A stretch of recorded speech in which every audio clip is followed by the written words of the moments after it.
Hey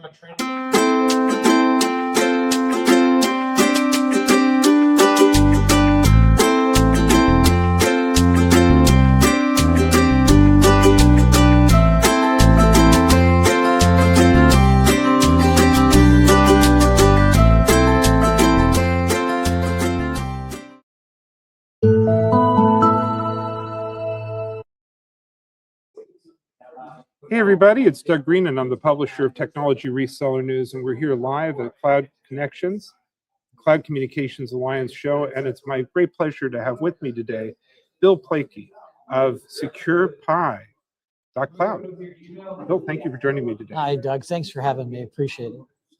So, all day long, including I think actually a presentation I was on, we're hearing a lot about compliance. And we're obviously talking nonstop about AI. We're talking about AI communications. So in our podcast today, we're going to end up to asking the question, can compliance obligations drive revenue and how? But before we get there, let's see if there's actually a problem that we need to overcome. So, Bill, before we dive into this, tell me a little bit about SecurePII.Cloud. Yeah, great. Thanks, Doug. SecurePI was spun out of our BroadSource group earlier this year.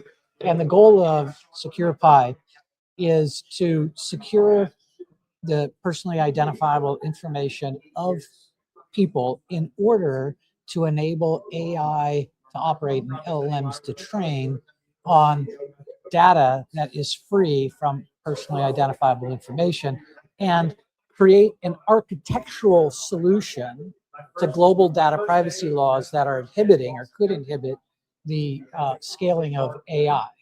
So there's a lot of words, but basically what we're saying, I'll put it into the user aspect. And right now what we have is we have a leading product in the market, which is for credit cards. And the way that service operates is when it's time for a person to submit their credit card to a call center agent or to the local Domino's or auto dealership, whatever it is, the agent says, hey, I don't see here and we don't keep your credit card details. So when I prompt you, can you please enter your credit card number into the field? Great. And the agent on the other end they don't see or hear that. And we stop that cardholder data from ever entering the enterprise network. So what does that do for the enterprise? They don't hear, see, or store any cardholder data. So from a PCI compliance aspect, they're out of scope. So we're taking that product and expanding it into other forms of PII. Why? There is, in May of 2025, Legal Tech Hub did a survey of like 200 large internal legal departments, and they had put a hold on more than 60% of AI projects because they couldn't get their arms around the data privacy risk associated with that. So we flipped this a little bit on its head and said, instead of trying to see, okay, do I comply with GDPR if I do it this way? Do I comply with California if I do it that way? Colorado, Virginia, if I do this? We approach it from a architectural solution standpoint of saying, at the point of ingest of the personally identifiable information, name, address, social security numbers, things that you feel creepy about giving, we would stop that at the point of ingestion, create a clean data stream, just like we do for credit cards, create a clean data stream in which the AI can operate and the LLMs can train on data that is clear of the PII. And that way, when you look at the regulator, you say, hey, look, my AI is not operating on that data. And the other thing is you build trust with your customer when you say things like, hey, I don't hear, see, or take your credit card information, and I don't store it either. Now take that into the AI world where we would say at the start of a call, trying to give the knowing consent, which is at the heart of it. That's what VCon is trying to track, that consent. But that consent has to be knowing, right? So when you do that, instead of trying to say, hey, did you consent to that? Just say, hey, by the way, customer, we're not going to keep any of your personally identifiable information. However, we're going to have our AI train on the outcome of this call, but without any reference to who you are, what you are, where you live, or any of your other personally identifiable information.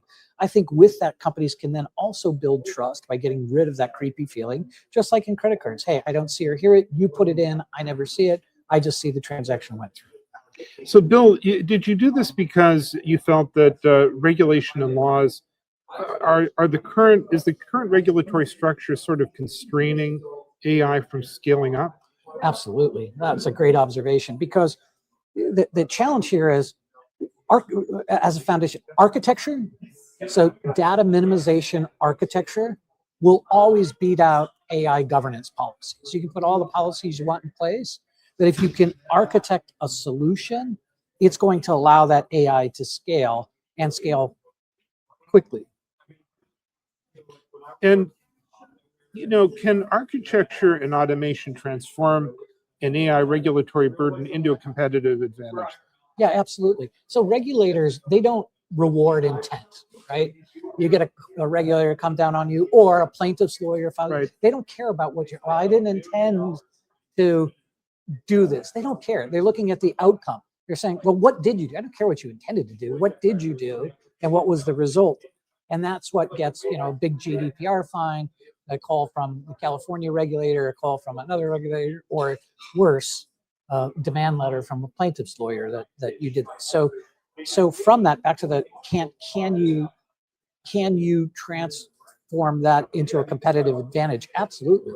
You take the architecture and the automation, which reduces the risk systemically rather than selectively, right? So you're doing it right up front. So systemically, you're creating something that separates out that thing that's leading to the risk.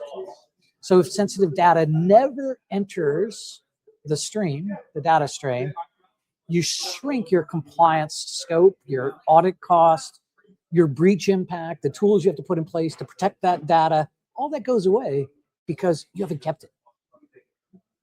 So your company almost sits right in the middle of the AI world and the regulatory world.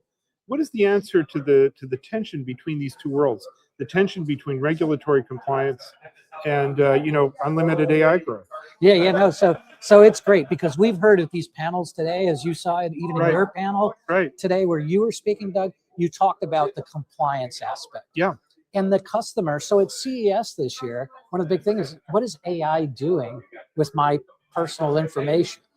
And have I consented to that? People are uncomfortable with how this new AI world is working. So what I would say is that tension is a design failure, not a regulatory one. Regulators are going to respond to concerns raised by citizens. And the way to get in front of this is to design a system that does have those clean streams, right? So if you bolt on a compliance solution, or you try to do it downstream, you're going to create friction, because you're trying to create a problem that or trying to treat a problem that exists. When you build these controls in the architecture upstream, and for us at the point of ingestion of that, the freedom of the company to operate will grow, right? Because if I didn't take it, I don't have to worry about, did I take the wrong thing under GDPR that's allowed here? Just don't take it at all. You don't need, for example, for sentiment analysis to work, you don't need the customer's name. You don't need to know where they live. You just need to know, oh, wow, they're using these words that usually indicate they're very unhappy. Right. But you don't need to know their name for it. So allow that to operate, and you're going to stay out of the way. And the so the EU AI Act, which is coming into effect August of this year, it's really going to push, folks to say, hey, how have I done it? We're saying, look, just adopt data minimization. Same as NIST has been pushing out, that you just need the minimum amount of data to make stuff work. So let's remove that data up front and create an architecture solution to a regulatory issue. Is this actually an opportunity then? I mean, for the MSPs and the others that read our publication, is this actually a place that they can look to for revenue? Yeah, no, I love this question, because telecom reseller, right? You're out there, you're like, okay, well, what does this mean for my business? When you're selling to a customer wants a solution. They want it cheap, they wanted the best price. But if you're selling, for example, a voice solution, and they come to you and they say, oh, great, I'm taking credit cards. And you say, oh, yeah, well, let me go out and find you something.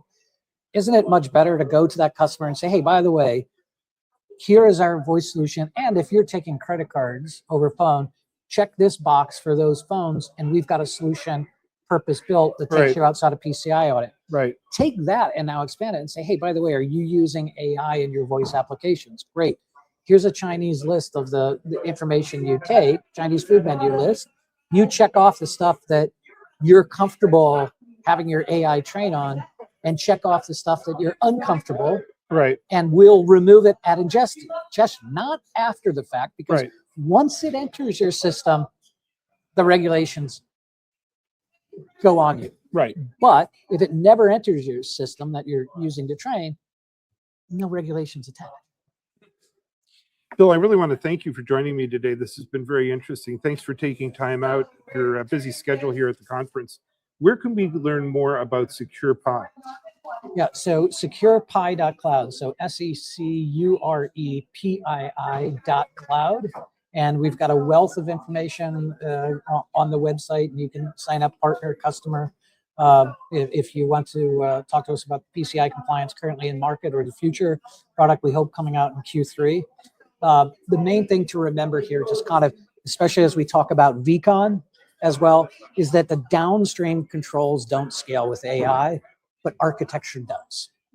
That's very interesting. And it also sounds like compliance is our friend. We needn't fear compliance. It's actually an economic opportunity. It's here whether you like it or not. So embrace it and help your customers solve their problem. Yep. Be that trusted advisor. Yep, always. All right, Bill, thank you very much indeed. Thank you very much. All the best.